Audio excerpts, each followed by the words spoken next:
Hello दोस्तों, मैं captain Ram आपका स्वागत करता हूं पैरामोटर की अगली वीडियो में। पैरामोटर बेसिक ट्रेनिंग में जैसा कि मैंने पहली वीडियो में आपको बताया है कि पैरामोटर के पार्ट्स और उनकी फंक्शनिंग के बारे में, अब मैं आपको आज की वीडियो में बता रहा हूं जो हमारी विंग है, पैराग्लाइडिंग विंग के बारे में और इसके पार्ट्स के बारे में आपको बताएंगे। हम जो विंग पैरामोटर में यूज़ कर रहे हैं वो है नेवियोक कंपनी की, और ये सीरीज़ जो नेवियोक कंपनी की है वो है आर बस सीरीज़। और आर बस सीरीज़ में हम जो पैराग्लाइडर यूज़ कर रहे हैं वो है आर बस साइज़ 34। तो आइए मैं इसके पार्ट्स के बारे में आपको वन बाय वन बताता हूँ।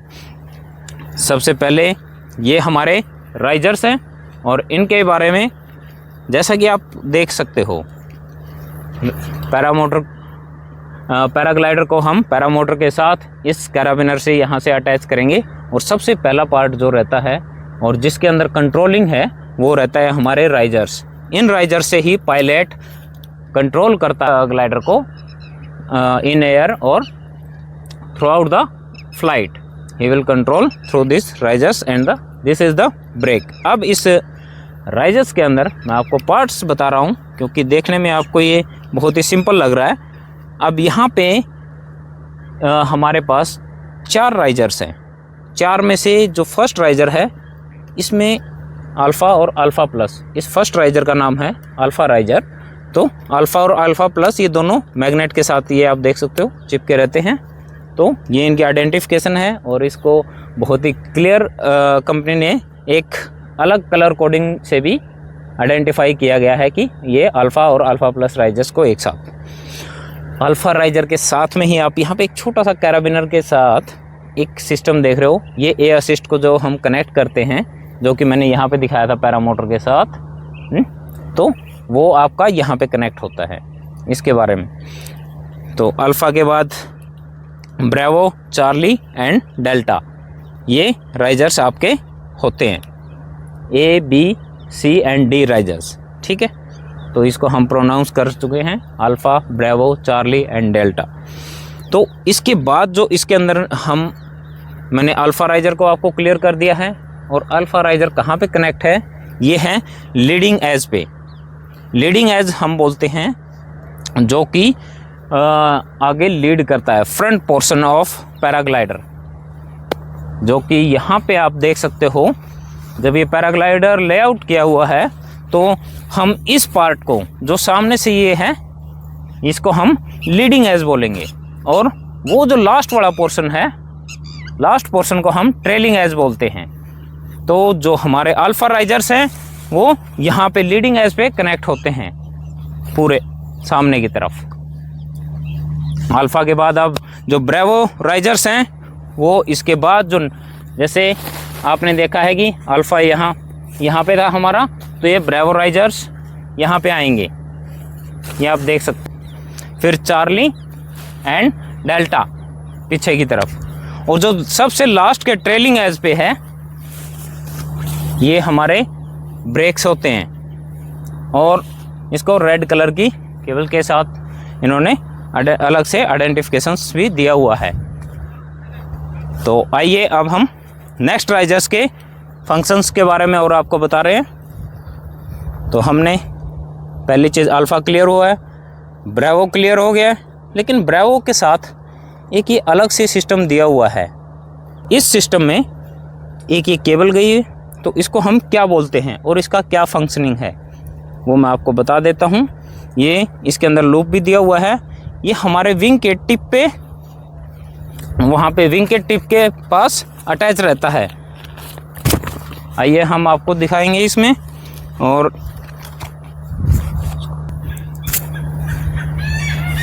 ये हाई स्पीड टिप स्टीयरिंग बोलते हैं इसको, और ये ब्रेक लाइन के साथ भी अटैच है। यहाँ से ये मर्ज किया गया ब्रेक लाइन के साथ, और सेपरेट लाइन भी आई हुई है वहाँ से। तो ये हमारे टिप पे अटैच होती है। और इसका मेन फंक्शनिंग क्या है वो मैं आपको बताता हूँ। इसका मेन फंक्शनिंग है कि जब आपका पैराग्लाइडर फ्लाई कर रहा है, पैरामोटरिंग आप कर रहे हो, तो फ्लाइंग के टाइम पे आपको अगर टर्निंग करना है विदाउट लूजिंग योर हाइट, तो आप इसमें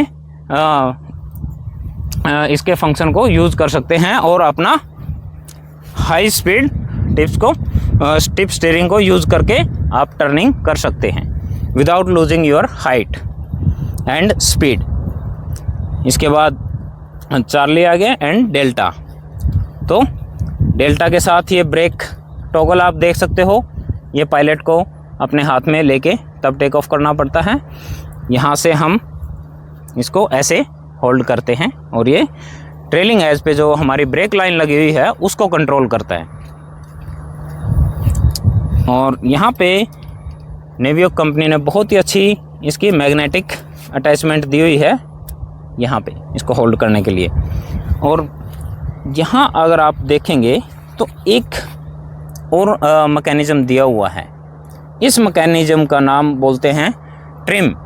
यहाँ से आप ये देखिए इसमें मार्किंग भी दी हुई है, अपने पैराग्लाइडर को ट्रिम कर सकते हैं। इन एयर आपको अगर स्पीड अप करना है या स्पीड स्लो करना है तो ये हम ट्रिमर का यूज़ करते हैं। प्लस अगर हमने एक साइड में ज़्यादा क्रॉस विंड है तो उसको भी हम अपने ट्रिमर से सेंट्रलाइज अपने कर सकते हैं। तो ट्रिमर का यूज़ ये रहेगा।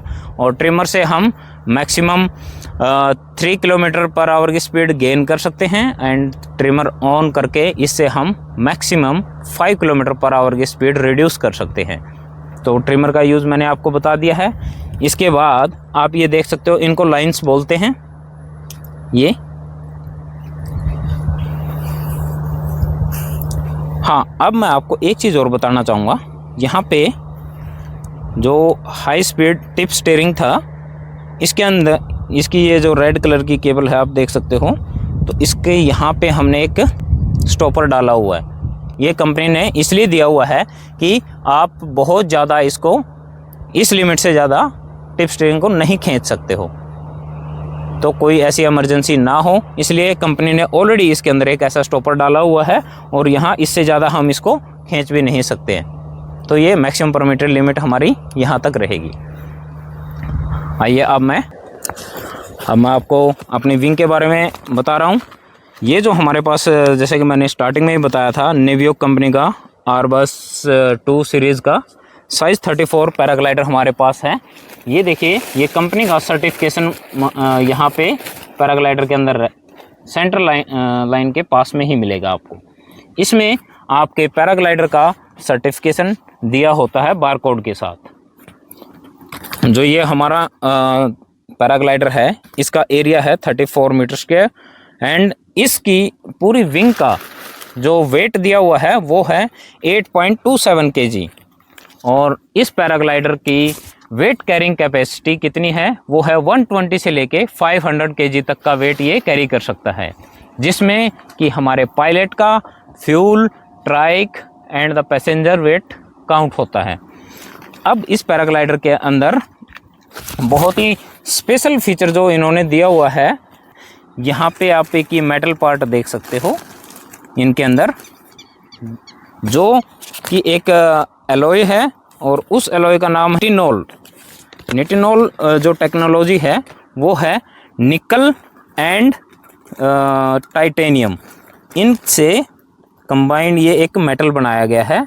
एंड निटिनोल की जो खासियत है, निटिनोल एलॉय की वो खासियत ये है कि ये shape, memory and elasticity characteristics रखता है कि ये अगर आप इसको बेंड करते हैं, it will again take its original shape. तो ये इसकी खासियत है, जो कि बहुत ही लाइट वेट होता है और लॉन्ग ड्यूरेबिलिटी होते हैं। इसका बेनिफिट ये होता है कि अगर इन एयर हमारा पैराग्लाइडर कभी कोलैप्स भी होता है किसी रीज़न से, तो बहुत जल्दी वो री इन्फ्लेट हो जाएगा। अब मैं आपको इस पैराग्लाइडर के अंदर के सेल्स के बारे में बताता हूँ। इस पार्ट को एक सेल बोलते हैं, ये आप ऊपर से दिखा सकते हो यहाँ से। इनको, ये जो पोर्शन है इसको एक सेल बोलेंगे, ये देखो। और इन सेल्स के अंदर यहाँ पे आप देख सकते हो ये कट मार्किंग होती है। ये कट मार्क क्यों दिए हुए हैं? ये कट मार्क इसलिए दिए हुए हैं ताकि इस पैराग्लाइडर के अंदर एयर एक जगह से दूसरी जगह आराम से ट्रैवल कर सकें। और अगर एक साइड से विंग में प्रेशर, विंग लोडिंग कम है, तो वो दूसरी तरफ जाके उसको कैलिब्रेट कर सके और हमारा विंग अच्छे से इन्फ्लेट करके फ्लाइंग करता रहे। तो ये इसका बेसिक पर्पज़ होता है जो अंदर की तरफ दिया हुआ है और इवनली डिस्ट्रीब्यूट होता है इससे वेट। अब मैं आपको इसके सेल्स के बारे में बताऊंगा कि इसमें कितने सेल्स, ये जो सेल्स हैं ये सेल्स कितने सेल इसमें यूज़ किए गए हैं। इसमें टोटल 55 सेल्स यूज़ किए गए हैं और इस पैराग्लाइडर का एस्पेक्ट रेशो रखा गया है 5.4। अब इस विंग के बारे में मैं आपको बताता हूँ। ये स्पेशली जो इसको डिज़ाइन किया गया है उसका जो कॉन्सेप्ट रखा गया है वो high stability, maximum load carrying capacity and with A durable and sustainable controls plus passenger comfort के लिए इस विंग को स्पेशली डिज़ाइन किया गया है। यहाँ पे जो ये मटेरियल इसमें यूज़ किया गया है किडो 42 फैब्रिक को यूज़ किया है इस पैराग्लाइडिंग विंग में। और इसको फोल्ड करने के दो तरीके होते हैं। एक होती है cell to cell packing. Cell to cell packing में हम यहाँ से ऐसे एक एक सेल को पैक करते हैं और वहाँ से दूसरा बंदा इन सेल्स को ऐसे पैकिंग करता है। ये मैं आपको जस्ट एक बार दिखाने के पर्पज़ से, ये सेल टू सेल पैकिंग है और उस तरफ से भी सेम वे ऐसे पैक करते हैं। इससे क्या है, हमारे जो लीडिंग एज है उसके अंदर जो ये निटिनोल की सरफेस है ये डैमेज नहीं होती है और लॉन्ग ड्यूरेशन के लिए भी हम इसको ऐसे इस पैकिंग में रख सकते हैं और यही एक करेक्ट प्रोसीजर है। लेकिन जब हम फ्लाइंग कर रहे होते हैं उस टाइम पे हम इसको मशरूम कर देते हैं।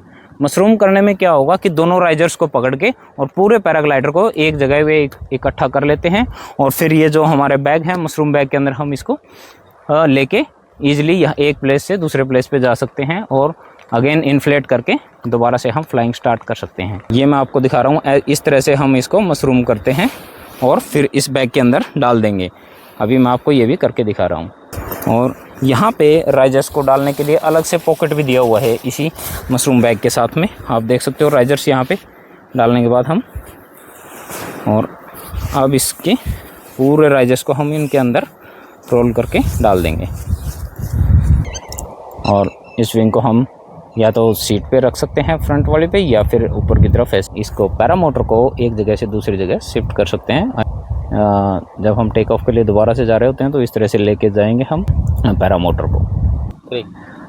अब मैं आपको बताता हूं कि पैरामोटरिंग का ओरिजिन 1960 से 1970s के बीच में हुआ था। तो पावर्ड पैराशूटिंग को लाइट वेट इंजन के साथ 1980s में डेवलप किया गया था, जिसके साथ कि हाई परफॉर्मेंस पैराग्लाइडिंग विंग्स को अटैच करके एक लाइट वेट इंजन से एक और ट्राइक और फुट लॉन्च दोनों मेथड से पैरामोटरिंग स्टार्ट की गई थी। इन 90s then the paramotor becomes more reliable, lighter and easier to operate. 2000 onwards, paramotoring developed recreational sports and the adventure aviation activity worldwide.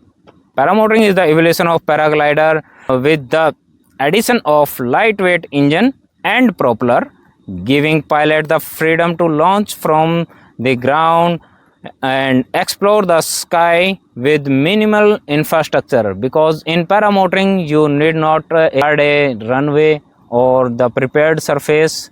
You only required a plain surface with a very limited space available there. Nowadays paramotor becomes more and more popular because of its low operational cost and the minimal infrastructure required for the paramotor. Thank you.